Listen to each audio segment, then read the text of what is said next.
The night the temple threw Harper Reed into the snow, every wolf in the kingdom stopped howling, because the mute Omega had finally made a sound no one could hear. A silent vessel cannot carry the moon goddess's voice, High Priestess Evelyn Crane declared, her words ringing through the white marble hall like a bell struck for a funeral. Harper knelt at the center of the Temple of the Moon, surrounded by priestesses in silver veils, council lords in black coats, and noble families who had traveled for miles to witness the sacred choosing of the next Luna. She kept her chin lowered, not because she was guilty, but because no one in that room had ever allowed her silence to mean anything except shame. Her hands were folded over the plain gray dress of a servant. Her pale fingers trembled, not from fear alone, but from the cold that seeped up through the stone and into her bones. Above her, moonlight poured through the glass ceiling, silvering every face except hers. To the temple, Harper Reed was not a girl. She was an error, a white-skinned Omega with a soft face, quiet eyes, and a throat that had never formed a word anyone could hear. Evelyn stepped closer, holding the old silver seal of the temple, the one used to bless priestesses, heirs, and chosen brides. Tonight, it was not used to bless.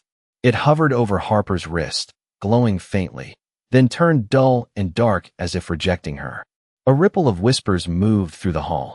Madeline Shaw, the beautiful Luna candidate draped in moon-colored silk, smiled from beside the altar. Her smile was gentle enough for the crowd, sharp enough for Harper to feel. "Look at her," Evelyn said, raising her voice so even the guards at the doors could hear. The moon gave wolves a voice. She gave Alpha's command. She gave Luna's song. And this Omega has none. Harper's throat tightened. She wanted to say that silence was not emptiness. She wanted to say she heard things no one else heard. Low voices beneath stone, old melodies in the wind, the restless grief of wolves beyond the temple walls. But her voice stayed trapped where it had always been, buried behind an invisible door in her chest. Evelyn reached down and removed the thin white cord from Harper's neck, the only sign that she had belonged to the temple since childhood. The hall seemed to exhale in approval. "Harper Reed," Evelyn announced, "you are cast out. No altar will shelter you. No pack will claim you. No blessing will follow you." The great doors opened behind her, and winter rushed in like a living thing. Outside, the royal procession had just arrived. Black carriages lined the frozen courtyard. Armored wolves stood beside lanterns flickering in the snow. And at the center of them all was King Mason Blackwell, Alpha King of the Northern Packs, tall and still beneath a dark coat, his golden eyes fixed on the temple doors as though he had heard something before anyone else. Harper was led down the steps, her bare feet touching stone colder than ice. No one spoke for her. No one looked sorry. The temple doors closed behind her with a final, hollow boom. For one terrible second, Harper stood alone beneath the falling snow, her breath turning white in front of her lips. Then one drop from her marked wrist touched the ancient seal carved into the lowest step. The stone beneath her feet shivered. Far below the temple, deeper than the crypts, deeper than prayer, something ancient let out a broken, sacred howl. Harper froze. Behind the sealed doors, the ceremony continued as if nothing had happened. But King Mason Blackwell turned sharply toward the soundless girl in the snow, his wolf rising in his eyes. And Harper, who had never spoken a word in her life, heard a voice beneath the earth whisper her name. Harper should have run toward the road, toward the dark line of pines beyond the courtyard, toward any place where the temple bells could no longer follow her. Instead, she stood on the lowest step with snow gathering in her pale hair and listened to the voice beneath the earth call again. It was not a sound made for ears. It moved through the bones of the temple, through the frozen stone under her bare feet, through the hollow place in her chest where her voice had been locked away for as long as she could remember. "Harper." The whisper was low, aching, almost too ancient to be a name. She turned toward the side of the temple, where a narrow path disappeared behind marble columns and dead winter vines. No servant was allowed there. No Omega was allowed there. Even priestesses lowered their eyes when passing the sealed stairway beneath the altar wing. Harper had scrubbed those floors for years, had carried candles past that door with her head bowed, had heard Evelyn warn the younger girls that the lower chambers belonged only to the moon and the dead. But the voice came again, weaker this time, and with it came a feeling so sharp Harper pressed one hand against her ribs. Loneliness. Not fear. Not command. Loneliness so vast it felt like standing beneath a sky with no stars. She glanced back once. The great doors remained closed. Music rose inside the temple, formal and distant, the ceremony continuing without the girl it had thrown away. Beyond the courtyard, King Mason Blackwell had stepped away from his guards, his dark figure still as carved obsidian beneath the snow, but Harper did not wait to understand why he was watching her. She slipped into the shadows beside the columns and found the old service entrance half hidden behind ice. The iron handle burned cold against her palm. It should have been locked. It opened before she turned it. Warm air breathed up from below, carrying the scent of dust, candle smoke, winter moss, and something bright beneath it all, like rain on silver. Harper descended one step, then another, her fingers brushing the wall to keep herself steady. The staircase curved for what felt like 50 feet under the temple, narrowing until the ceiling nearly touched her head. Old moon symbols glimmered faintly in the stone, waking as she passed. At the bottom waited a round chamber no priestess had ever let her see. The altar above cast a pale circle of light through a cracked crystal floor, and beneath that light lay a white wolf larger than any creature Harper had seen in the royal haunts. It was not asleep. It was trapped inside rings of silver markings that pulsed like a slow, poisoned heartbeat. Its fur should have shone like fresh snow, but shadows clung to it in dark ribbons, binding it to the stone. Silver stakes stood around the circle, not piercing flesh, but anchoring the curse that held the creature down. Harper felt the truth before she understood it. This was not a beast beneath the temple. This was the sacred heart of it. The wolf lifted its head with terrible effort, and its eyes opened, gold and tired and full of recognition. Harper's breath caught. Every rule Evelyn had ever carved into her life rose at once.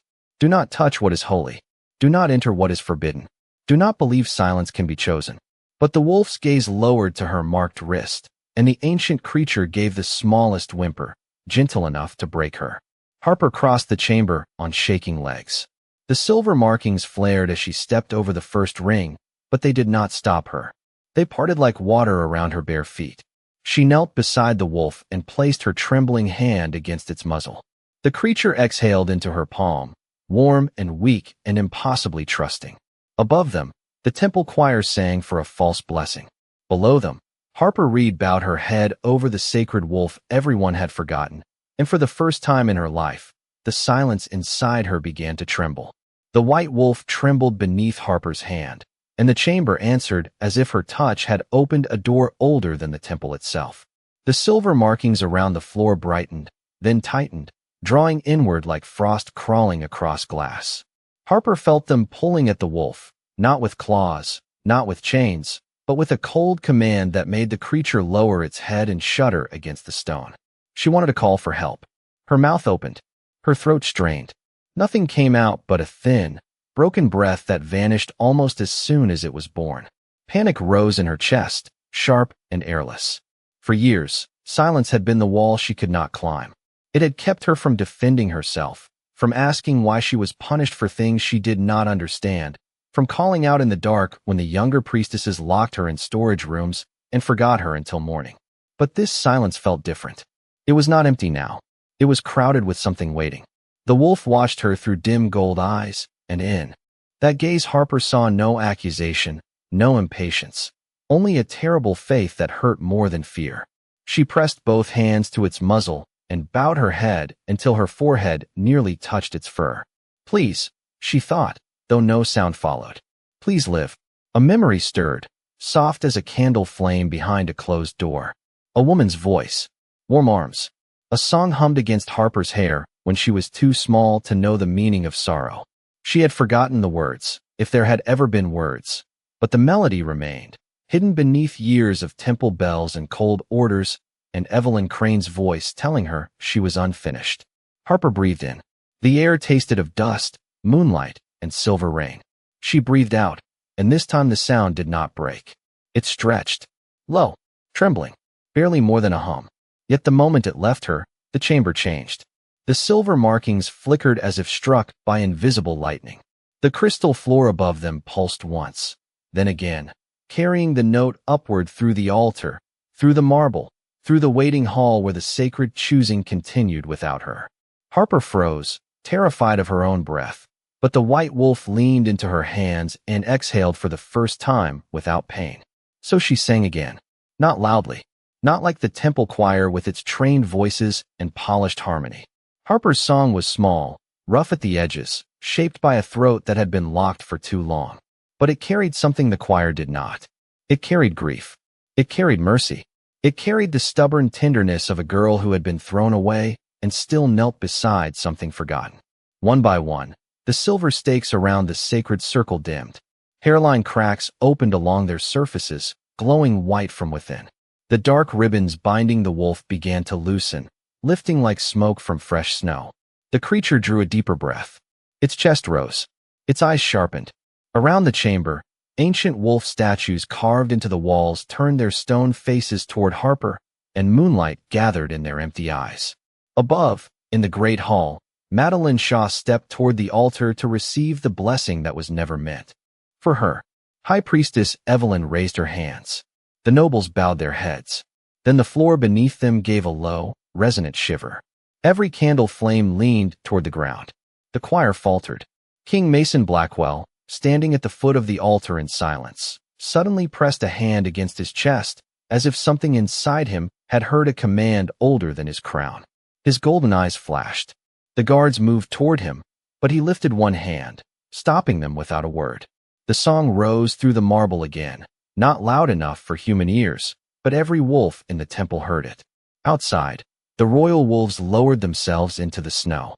Inside the hall, Mason took one step, then another, and before anyone could understand what was happening, the Alpha King of the Northern Packs dropped to one knee on the white marble floor. Gasps scattered through the room like falling glass. Evelyn's face went pale beneath her silver veil. Mason looked toward the sealed stairway under the altar, his wolf burning behind his eyes, and his voice came out low, shaken, and dangerous. Who is singing?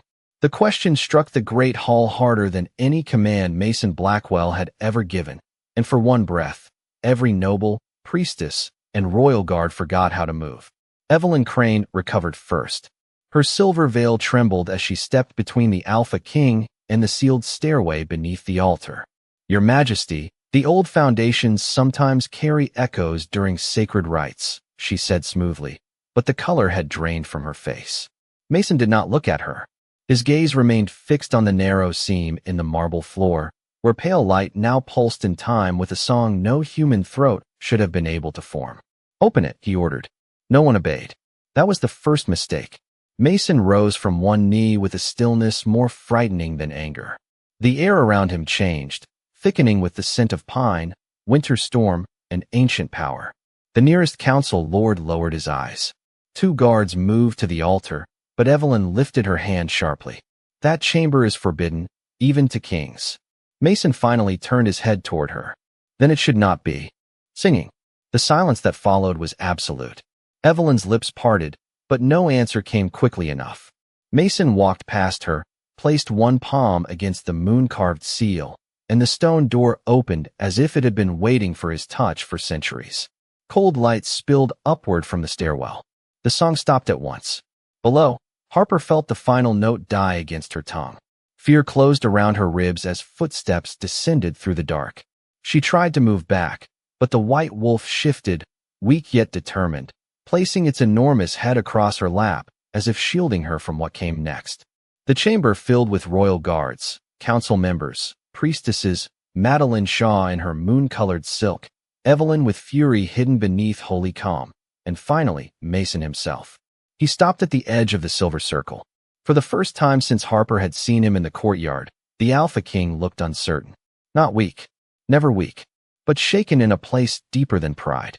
His golden eyes moved from the cracked silver stakes to the ancient wolf breathing beneath Harper's hands, then to Harper's pale face, snow still melting in her hair, gray dress damp at the hem, wrist marked where the temple had rejected her. Step away from the sacred beast, Evelyn said, her voice sharp now. Harper flinched, but did not obey. She could not explain that the wolf's breath was still uneven, that the curse beneath the floor was still pulling at it, that if she removed her hand, the shadows might return. She only shook her head. A ripple of outrage moved through the priestesses. She defies the temple again, Madeline whispered, loud enough for everyone to hear. She must have crept down here to poison the rite. Harper looked at Mason, desperate to speak, but her throat had sealed again, leaving only air and terror. Evelyn seized the moment. Your Majesty, this Omega was cast out for spiritual deformity. She has no voice, no blessing, no sanctioned bloodline. Whatever happened here is corruption wearing the shape of mercy. Mason stepped closer to the circle. The silver markings flared faintly, but the white wolf did not look at him. It kept its tired gold eyes on Harper. That simple devotion unsettled the chamber more than any accusation could. Mason crouched, lowering himself to the wolf's level, and extended one hand. The sacred wolf gave a low warning rumble, not violent, but clear. The guards tensed. Mason froze. Harper held her breath. The wolf, ancient guardian of the temple, creature no priestess dared touch without prayer, pressed its muzzle deeper into Harper's palm. Mason's expression changed then. Something cold broke in his eyes, replaced by recognition edged with disbelief. He looked at Harper not as a criminal, not as a servant, not as a silent mistake, but as the answer to a question his wolf had been asking for years. Evelyn took a step forward. She belongs to the temple. Her punishment is ours to decide. Mason stood slowly, and the chamber seemed to shrink around him. His voice was quiet, but every stone heard it. She does not belong to your temple anymore. Madeline's smile vanished. Evelyn's hand curled around her silver rosary. Harper stared up at Mason, unable to understand why the most dangerous man in the kingdom had placed himself between her and the only home that had ever claimed the right to hurt her. Then the white wolf exhaled, and beneath Harper's palm, its fur began to glow like moonlight returning to snow. By dawn, Harper Reed stood in the royal court with her hands folded before her, not bound, not free, watched by a room that had already decided silence was the same as guilt. The court of the Northern Pax was nothing like the temple. It was all dark oak, black stone, high windows, and banners stitched with silver wolves beneath a winter moon. A fire burned in the long hearth at the far wall, but none of its warmth reached Harper where she stood in the center circle. Her gray servant dress had dried stiff from melted snow. Her pale skin looked almost colorless beneath the cold morning light. Around her, council lords sat in a crescent of carved chairs, every face sharpened by suspicion. Behind them stood priestesses from the temple, whispering behind their veils. Madeline Shaw stood near Evelyn Crane, dressed in white as if the broken ceremony had still crowned her with holiness. King Mason. Blackwell sat on the raised black throne, one elbow resting against the arm, his golden eyes fixed on Harper with an intensity that made the whole room feel narrower. He had not spoken against her. He had not defended her either. That frightened her more than open anger. Evelyn stepped forward with a scroll in her hands. This girl was dismissed from sacred service before witnesses, she said, her voice smooth enough to make cruelty sound like law. Within minutes, she entered a forbidden chamber, touched a sacred guardian, interrupted the Luna rite, and produced an unsanctioned disturbance that affected Your Majesty himself. The word affected moved through the court like a spark dropped into dry leaves. Several council members glanced toward Mason, remembering how the Alpha King had fallen to one knee in the temple hall. Harper lowered her eyes. She wished she could tell them she had not meant to disturb anything. She had only followed a cry. She had only placed her hand where the sacred wolf had asked without words. But her throat remained closed, and silence once again stood beside her like an enemy wearing her face. Madeline stepped forward, her soft voice carrying clearly. Mercy is dangerous when it opens the door to corruption. If she has stolen a holy song, then she may use it again. Against the king, against the pack, against any child sleeping under our roofs. Harper's heart stumbled. She looked toward Mason, but his expression gave nothing away. Evelyn unrolled the scroll and lifted her chin. The temple requests purification, not execution, not cruelty, only protection. A silver thread placed across the lips will ensure this Omega never releases that forbidden sound again. The court did not gasp. That was the worst part. No one was horrified. They considered it. A priestess approached with a small velvet case and opened it to reveal a single shining thread coiled like a captured moonbeam. Harper took one step back before she could stop herself. Two guards shifted, not touching her, but reminding her there was nowhere to go. Mason's fingers tightened on the thrown arm. The movement was small. Harper saw it anyway. She cannot answer these charges. Mason said at last, his voice low. How convenient for those accusing her. Evelyn bowed her head. Your Majesty, her silence is precisely why we must act before whatever hides inside her finds another way out. The priestess with the thread came closer. Harper smelled cold metal, candle wax, and the faint sweetness of temple oil. Her breath grew shallow. She was not afraid of pain. She was afraid of being sealed forever, afraid that the small trembling note she had found beneath the temple would be buried again before she understood why it had chosen her. The silver thread lifted toward her mouth. It hovered less than an inch from her lips. Then, outside the high windows, a single wolf howled. The sound was deep, warning, and impossibly close. Another joined it. Then another. Within seconds, the entire courtyard erupted into a chorus of royal wolves, hundreds of voices rising through snow and stone until the fire in the hearth bent sideways, and every window shivered in its frame. The silver thread went dark in the priestess's hand. Harper did not move. Mason stood slowly from the throne. His eyes were no longer merely gold. They burned. Enough, he said, and every wolf outside fell silent at once. That night, the royal palace held its breath. The court had ended without a verdict, not because Harper had been cleared, but because King Mason Blackwell had spoken one word and every wolf within a mile had obeyed. She was taken to a quiet room near the royal wing, not a prison cell, not a guest chamber, but something colder than both. The walls were smooth black stone. The window was narrow. A single lamp burned on the table, and the door closed with a soft click that sounded too much like a decision. Harper sat on the edge of the bed with her hands in her lap, staring at the pale mark on her wrist where the temple had cut away her place in the world. No chains held her. No guard stood inside. Still, she understood the truth. The palace did not know what she was, and fear made even kindness feel like another kind of cage. Hours passed. Snow tapped against the window in tiny, restless whispers. Somewhere far below, royal wolves moved through the courtyard there, paws silent over the white ground. Harper tried to rest, but every time she closed her eyes, she saw the silver thread hovering near her lips and felt the old terror of being sealed away again. Then, just after midnight, the air changed. The lamp flame bent toward the door. The stone floor beneath her bare feet gave a low shudder. Harper lifted her head. From beyond the corridor came a sound no human voice made, a deep, strained rumble folded inside a breath. It pulled at the same hidden place in her chest where the sacred wolf had called her name. Mason. She did not know how she knew it. She only knew the sound was his, and beneath it was something older than his crown, something trapped and desperate inside him. Harper stood, crossed the room, and placed her palm against the door. The moment her skin touched the wood, a rush of feeling struck her so strongly she nearly stepped back. Cold iron. Burning moonlight. A wolf pacing inside a storm with no sky. The latch turned before she touched it. The hallway outside was empty, the guards gone as if ordered away. At the far end, a pair of tall doors stood partly open, and from within came the scent of pine, snow, and a darkness that made her pulse quicken. Harper moved toward it, each step quiet, each breath thin. Inside the chamber, Mason Blackwell stood with one hand braced against the stone wall, his dark hair fallen across his brow, his shoulders rigid beneath a loose black shirt. His eyes were gold, but not the calm gold of the throne room. They were wild with restraint.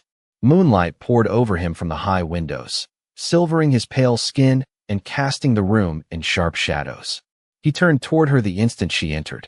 "You should not be here," he said, and his voice was rough with effort, as if every word had to pass through the jaws of his wolf first.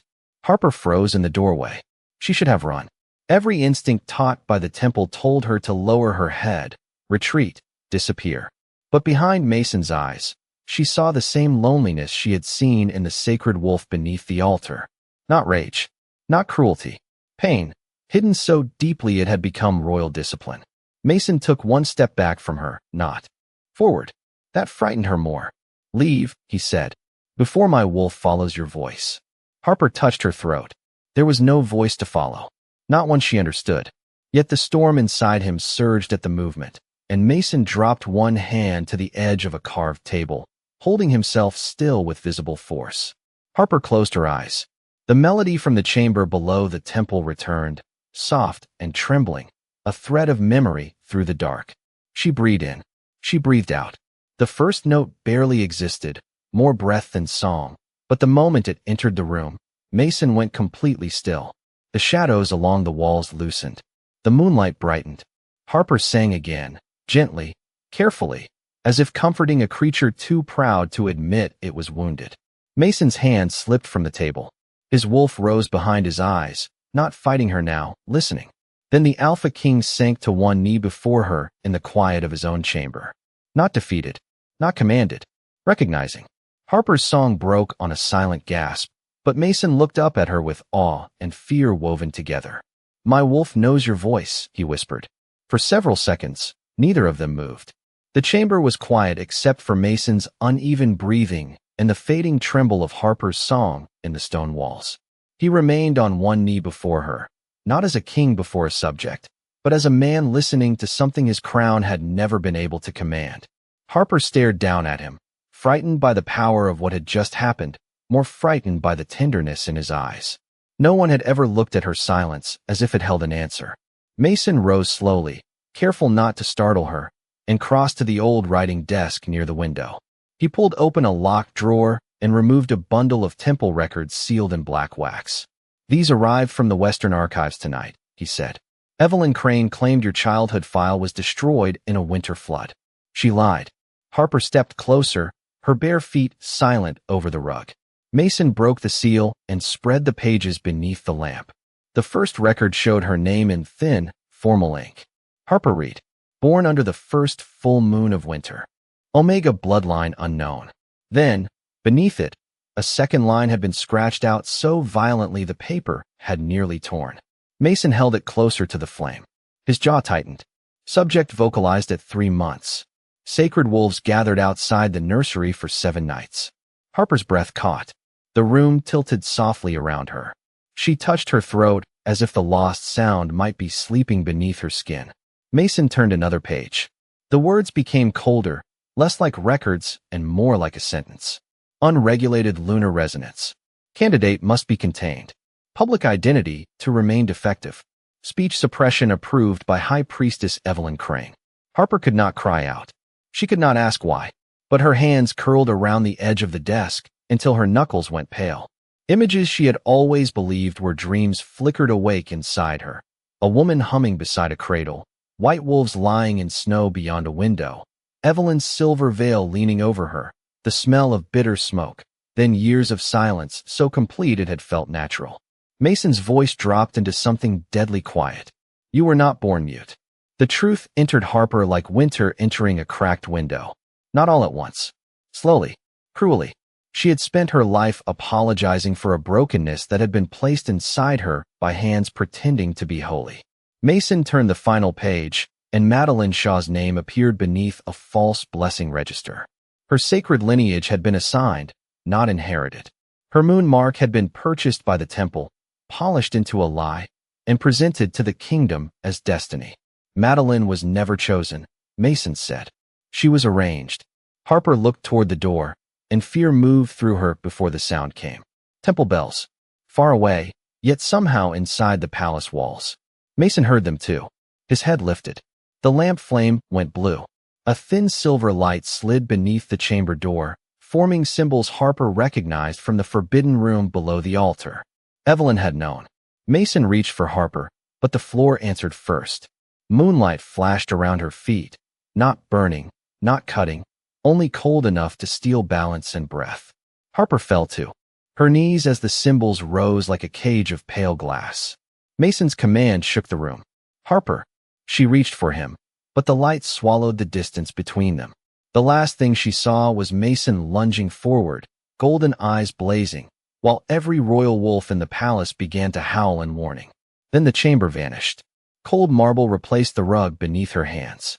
Incense filled her lungs. Harper opened her eyes and found herself back inside the Temple of the Moon, bound by silver light at the center of the altar where she had been cast out. Evelyn Crane stood above her, serene beneath her veil. Madeline waited beside her, face pale and frightened now that the lie was no longer beautiful. Around them, priestesses lit candles for a ceremony Harper felt pressing against her throat like an old nightmare. Evelyn leaned close and smiled without warmth. "You will sing one more time, child," she whispered. "And this time, your voice will end the Alpha King before the entire pack learns who you truly are." The Temple of the Moon was full when Harper opened her eyes beneath the altar lights. Not full like the night of the Luna rite, with nobles smiling behind polished manners and priestesses pretending holiness was the same as mercy. This time, the Great Hall held the entire royal court, the High Council, the Temple Order, the Winter Pack Elders, and the wolves of the northern packs gathered beyond the open doors in the snow. Evelyn Crane had made certain there would be witnesses. She wanted the kingdom to see Harper as a curse. She wanted Mason Blackwell to fall where every voice of power could remember it. Harper knelt at the center of the moon seal, held by rings of silver light that glowed around her wrists, her ankles, and her throat. The light did not cut, but it pressed into her silence like frozen fingers, forcing her chin up toward the altar. Beside her, the sacred white wolf lay within a circle of dim symbols, breathing shallowly, its golden eyes fixed on her with heartbreaking trust. At the foot of the steps stood Mason, silver chains wrapped around the black stone pillars on either side of him, holding him still not by strength, but by the old temple spell woven through them. His face was calm in the way only a king could make pain look like discipline. Yet his eyes found Harper immediately, and the storm inside them softened for one breath. He did not command her to be brave. He did not beg her to save him. He simply looked at her as if the truth of her was already enough. Evelyn lifted both hands, and the hall fell silent. "Behold the danger of a hidden voice," she announced. "This Omega was sheltered by our mercy, and now her corruption reaches for the throne." Murmurs moved through the court.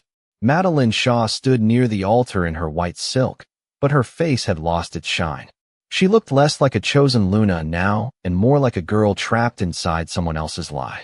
Evelyn turned to Harper, holding a silver tuning fork carved with moon runes. "Sing the ending hymn," she whispered, too softly for the crowd, but loud enough for Harper. "Or watch the king's wolf fade before them all." Harper's throat tightened beneath the silver light. The old fear rose, familiar and cold. She was a servant again, a silent child again, a broken thing waiting for permission to exist. Then the sacred wolf gave one weak breath and nudged her knee with its muzzle, not asking for a miracle, reminding her she had already chosen mercy before anyone called it power. Harper looked at Mason. He gave the smallest shake of his head. "Do not obey her." Evelyn struck the tuning fork. A false note rippled through the temple, cold and perfect and empty. The silver rings around Harper's throat brightened, trying to shape her sound before she released it. The crowd leaned forward. The wolves outside went still. Harper closed her eyes. Beneath the false note, beneath the temple bells, beneath Evelyn's command, she found the memory that had survived everything. Her mother's hum, the sacred wolf's breath, Mason's whisper in the dark, "My wolf knows your voice." Harper inhaled. When she sang, the sound did not belong to fear. It rose soft at first, roughened by years of stolen silence, then deepened until the entire temple seemed to remember it. The silver light around her throat shattered into harmless sparks. Evelyn stumbled back, her holy calm breaking. Harper's song filled the marble hall like moonlight poured into water. The false symbols on the floor faded one by one. The chains around Mason glowed white, then softened and fell away as liquid light across the stone. The sacred wolf rose beside Harper, no longer dim, its white fur shining as if winter itself had been healed. Outside, the first royal wolf lowered its head into the snow. Then another, then 10, then 50, then every wolf gathered before the temple bowed until the courtyard became a field of silver backs beneath the dawn. Inside, the ancient wolf statues along the walls opened eyes of pale gold and turned toward Harper. The council stood frozen. The priestesses dropped their candles. Madeline covered her mouth, tears bright on her face as the lie around her blessing dissolved into plain air. Evelyn tried to speak, but no voice in the hall would follow her. Mason walked forward through the fading light, free now, crowned by silence and snow. Harper's song trembled, nearly breaking when he reached the altar steps. Then King Mason Blackwell, Alpha King of the Northern Packs, lowered himself to one knee before the mute Omega the temple had cast out. Not in defeat, not in weakness, in recognition. A silver mark bloomed at Harper's throat, exactly where the curse had lived, shaped like a crescent moon cradled by a wolf's paw. The hall understood before Evelyn could deny it. Harper Reed was not the temple's mistake. She was the voice it had feared, the Luna it had buried, and the sacred song every wolf had been waiting to hear. For one breath after the song ended, no one in the temple dared move. Dawn had begun to spill through the high glass ceiling, turning the marble floor pale gold, and the snow beyond the open doors glittered like the world had been remade, while everyone was too afraid to blink. Harper stood at the altar with the silver mark glowing softly at her throat, her hands trembling at her sides, the final note still warm in her chest. The sacred white wolf stood beside her, no longer bound, no longer fading, its great head lowered in quiet devotion. Around the hall, priestesses who had spent years passing Harper, without seeing her now stared as if the girl in the gray servant dress had become the altar itself. Evelyn Crane tried to step forward, but the sacred wolf turned its golden eyes toward her, and every candle between them went out at once. No one needed chains. No one needed a sentence spoken in anger. The truth had already stripped the temple of its mask. Mason rose from one knee, but he did not rise above Harper. He stood beside her, close enough that the warmth of his presence steadied the cold shaking in her bones. His voice carried through the hall, low and absolute. High Priestess Evelyn Crane will be removed from all authority. The temple records will be opened.